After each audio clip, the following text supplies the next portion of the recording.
Check this out, 1973, pulling a 1969 Concorde.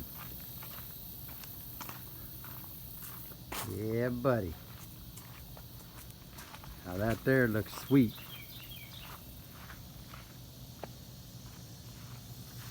I actually pulled it down here with the 2011 Highlander and it was bottomed out, squatting. I got like 15.4 miles to the gallon, and that thing normally gets 23, 24 highway. We got about 15-ish.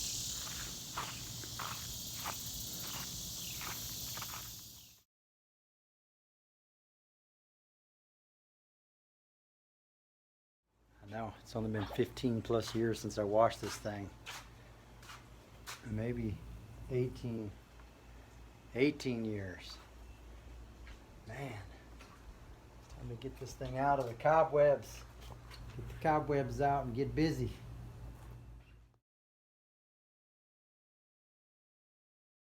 This video, it's been a while since I've been on YouTube.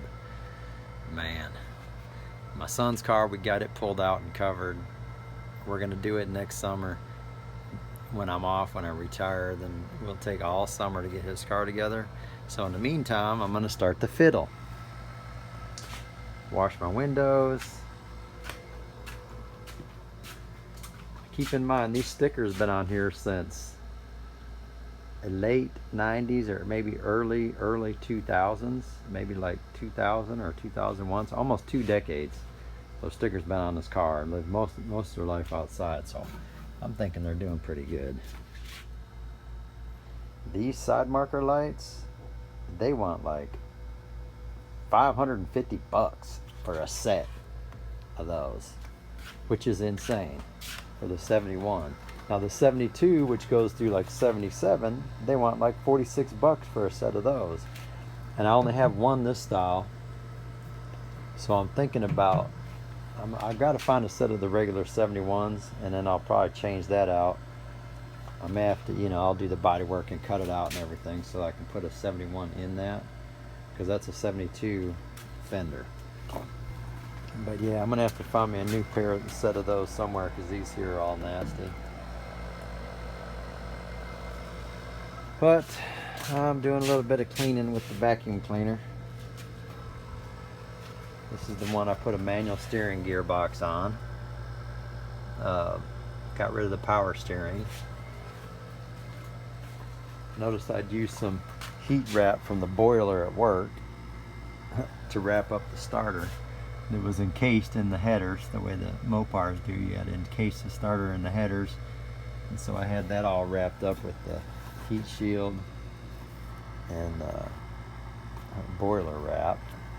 I'm gonna have to take this regulator and totally clean it, pull it all apart and clean it, make sure it's all working good. I didn't even know I had a boost gauge. I found this rickety mechanism that I'd built back in the day for my throttle and for the transmission kick down, which later I went to a manual shift, and the kick down lever wasn't used, which is a bad mistake, because then you run high pressure all the time and that transmission ended up going bad. And this is the old school blow-off valve for Pro Charger. This is what they originally came out with, a vacuum actuated deal. Pretty sketchy. So at idle it's open. I'm not sure if you have a big rompa-dompy engine with no vacuum, but at idle this thing's just blowing air out, and as soon as you hit the throttle, that just closes up. It's small and sketchy, but hey, it works for a supercharger. It's only got a maximum horsepower of like 700 or something, 700 or 800. Man, yeah, I got some cleaning work to do here. But really, all I gotta do is finish my pump, welding that stuff up, and then I can put the engine together, start dropping it in. I mean, realistically, that's all I gotta do is get the engine in it.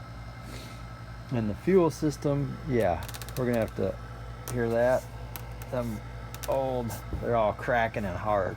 I'm gonna go back with just aluminum tubing, because nowadays with China it's super cheap. And so yeah, that's full of mud daubers. I'm gonna go ahead and run all new lines front to back, supply and return, and I'll run it in the aluminum pipe. Let's see here. Yeah, I'm gonna have to pull the pump and everything too. It's been sitting for who knows all this time, so I have to pull the pump apart, clean it all out, make sure the pump works. I got a new filter already for the Essex pump.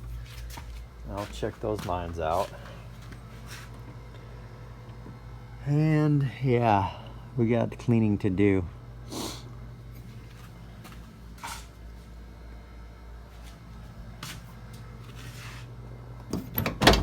I don't even think I'm going to put a seat back in it.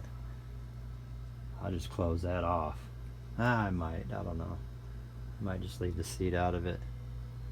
I know I'm not going to use this thing. The clutch fan sucks power. I saw that on Engine Masters. Man, forget about that. The thing turns hard. It doesn't really slip at high RPM. I will switch to a GM alternator though. Got to install a drive shaft loop this time around because I'll be making enough power to hurt something. Anyway, got the rarely gauge cluster. And my little flimsy dimpsy fiberglass hood. Oh man, that thing is cheesy. But it's light. Anyway, have a good one, dudes.